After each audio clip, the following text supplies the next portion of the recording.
everybody, welcome back. Today as well we have got you another video. In this video I'll show you how you can go ahead and get rid of a yellow dot on Snapchat. But before that, please do make sure to like our video, subscribe our channel, and yes, without any further delay, we'll simply go ahead and step into our video. For that matter, what you're gonna do first of all is simply gonna go ahead, open up your Snapchat. So apparently after the new update, you have this thing like you will have that suddenly a yellow dot on your Snapchat account, and why it appears, what is it, everybody's curious.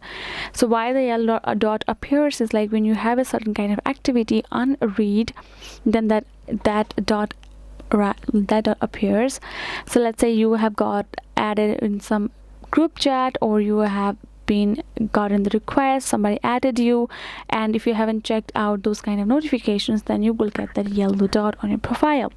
So if you go to this friends option here, you can go ahead and check all of the added requests. You can go ahead, check it over here as well, and after you're done with that, you can tap on your profile icon, go to add friends option, and you can check if somebody has added you, somebody has requested you. Once you're done checking that notification particulars from everywhere, you will be able to get rid of that particular yellow dot from over there. So yes guys, this is basically it. I hope this video was helpful to you all. Thank you so much for watching, and yes, I'll be seeing you guys in our next video.